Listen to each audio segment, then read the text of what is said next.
আজকে কী করলাম না করলাম একটু শেয়ার করি। আসসালামু আলাইকুম, কেমন আছেন? আলহামদুলিল্লাহ ভালো আছি। অনেকদিন পর একটা ভিডিও নিয়ে আসলাম, যেহেতু যেই গরম পড়ছে ভিডিও করার মতন সম্ভব হয় না। রান্না বাড়ার ভিডিও যেহেতু দেই, তাই হালকা পাতলা যাই একটু রান্না বাড়া করি, তাই একটু ভিডিও করি। এদিকে আমি দেখেন লাল মুরগি রান্না করছি। এনে এটা শক্ত মুরগিটা, যেহেতু ডিম পাড়া মুরগি, এটা একটু আলু দিয়ে ঝোল করলে খুবই মজা লাগে।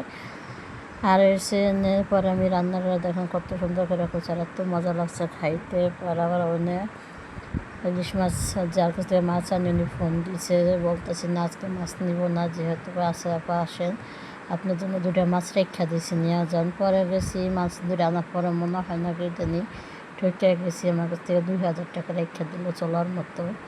তারপরে যে সবসময় আনলে কিছু করার নেই, কিন্তু মাছ দুটো অনেক টেস্টি ছিল আর খাইতে খুবই মজা ছিল। তাই এখানে আমি একটা মাছ আজকে রান্না করবো আর একটা রেখা দেবো। আর যেহেতু দেখেন আমি টাকি মাছ খাই না, তাই তাজাই টাকি মাছগুলো দেখে আমাকে দিয়ে দিল। তাই আমি একটু নিয়ে এলাম, যেহেতু আমার ভাই আমার সাথে থাকে, ভাইটা খাইতে খুবই পছন্দ করে, তাই খালা কেটে দেবো না, যেহেতু আপা অনেক মাছ কাটতে পারে, আমি তার জন্য এবার রাখছি। আর এদিকে দেখেন আপা অনেক সুন্দর করে মাছগুলো কেটে দিছে।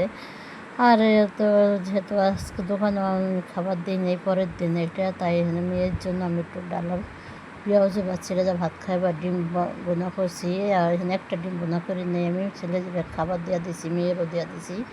এগুলো এখন আমি খাবো, তাই একটু নিয়ে দেখাইতেছি। পরে আবার রাত্রের জন্য একটু রান্না করতেছি।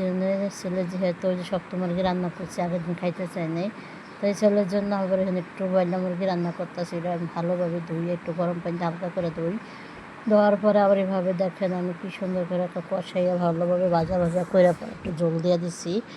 পরে ছোট্ট একটু আলু দিছি, যেহেতু যদি মেয়ে আবার এই মুরগিটা খাইতে চায় না রান্না করলে, তো একটু জল দিয়ে আলুটা খাবে, এক পিস খাইলে খাবে।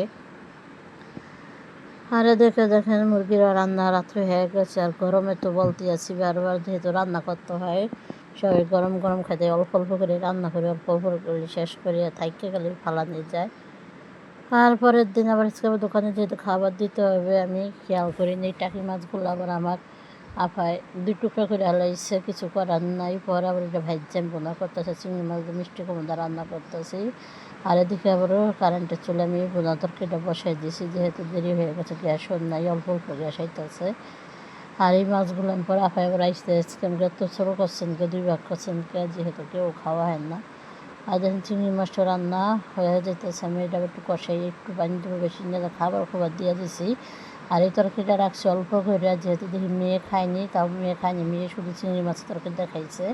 আর টাকি মাছটা ভাবেই রয়ে গেছে, এটা রাত্রে এসে আবার ভাই হয়তো খাইয়া হলে কালকে আবার দিয়া দিব, বুয়ার এবার দিয়া দিছি। আর আমি এখানে একটু মাছ রাখছি, দেখেন